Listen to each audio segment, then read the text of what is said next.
श्रृंगार करके आगे आए। पार्वती ने मना किया, बोले बाबा नहीं जाओ, गोपियां तुम्हें पहचान लेगी, बहुत बड़ी बदनामी होगी हमारी। शंकर जी बोले हम तो जाएंगे। पार्वती कहने लगी ज्यादा करोगे तो अब मैं भी नहीं जाऊंगी। पार्वती बैठ गई।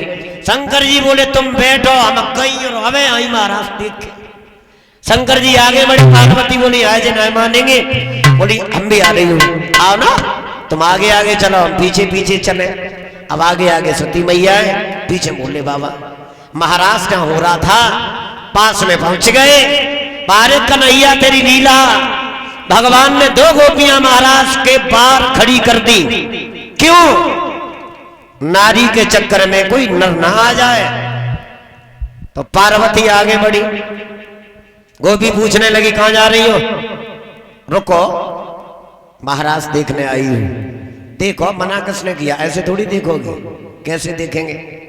अपना नाम लिखाओ, अपने पति का नाम बताओ, कहां से आई हो? पार्वती सोचने लगी है अपना तो परिचय दे दूंगी, मगर ये पीछे जो ठाड़े हैं। जवाब दिया तुमने हमें पहचाना नहीं, मैं कैलाश पर्वत से। अच्छा शंकर जी की पत्नी हो, जाओ। पार्वती आगे बढ़ी और शंकर जी जो आगे बढ़े, गोपी ने शंकर जी को रोक दिया। तुम कहां जा रही हो? रुको, तुम्हारा नाम क्या है? तुम्हारे पति का नाम क्या है? कहां से आई हो? अब भोले बाबा एकदम चुपचाप खड़े हैं। सोचने लगे है अब क्या करें। पार्वती ने पीछे मुड़ के देखो, शंकर जी वहीं रह गई। पार्वती फिर भाग गया है। क्यों गोपी, इन्हें क्यों रोक दिया, इन्हें क्यों नहीं जाने दिया? बोले तुम तो शंकर जी की पत्नी हो, और जो तुम्हारी समझ में ही नहीं आ रही को है, और तुम्हारे संग आई है, तो इनका परिचय तुम ही दे दो। अब पार्वती ने धीरे से अंगुली हिला के इशारा करो, कितनी बार तुमसे मना किया, न जाओ न जाओ। अब बताओ हम का कहें? तुम हो को? शंकर जी ने आंखों में इशारा कर दिया। पार्वती तुम्हारे जो मन में आए सो कह दो, बुरो ना मानेगी। महाराज दिखाओ। बात बदल के पार्वती बोली सुनो गोपी, ये कोई गैर नहीं है, कि जय मेरे गणपति की, हमारे लला गणेश की, जय मेरे बेटा की बहुरिया मानो तो सही।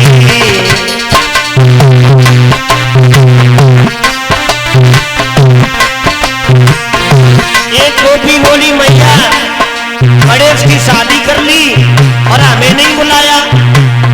पार्वती बोली हमें कितने दिन भाई? कुछ दिन पहले अपने लला की घर में करी सगाई, अति सुंदर दुल्हन बेटा की मेरे घर में आई, देखी मेरे घर की कन्हैया मानो तो सही।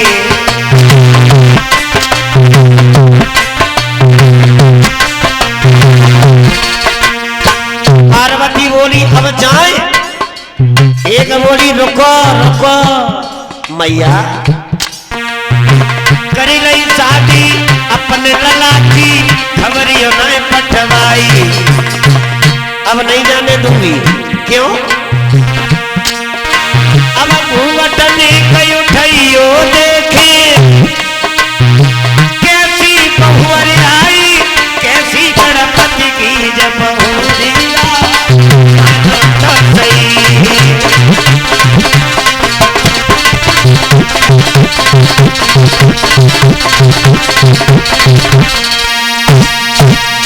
गोपी कहने लगी जैसे आई तैसे आई बहू हमारे सामने, अब जब बगैर मुंह देखे महाराज में जाने नहीं दूंगी। पहले भावई कमे थी, अब ज्यादा बढ़ाई। पार्वती सोचने लगी है अब क्या करे। पार्वती ने आगे बढ़ के गोपी से कहा है अगर बहू का मुंह देखना है तो यहाँ नहीं, ये परंपरा है, हमारे घर पे आना तब मुंह देखने दूंगी, यहाँ नहीं। शंकर जी को हाथ पकड़ो, आगे खींचो। एक गोपी कहने लगी मैया नहीं रुकोगी, शंकर जी से इशारा करो चलो ना। लंबे लंबे पाए डारे शंकर जी ने महाराज में आगे बढ़े। एक गोपी बोली बहना ब्याह बहुत देख भारे करो, बहू पार्वती से ऊंची है। दूसरी बोली बहना लगी चाल समझ में ना आ रही, औरतन भाई चाल है ही ना। अब देखो शंकर जी महाराज में जाकर के बैठ गए। भगवान कन्हैया महाराज कर रहे, पार्वती तो नचन लगी और शंकर जी को एक कोने में जाकर के बैठल दिया, जवाब दिया चुपचाप कहीं बैठे रहो, आंखें ना दिखाई पड़े हमें।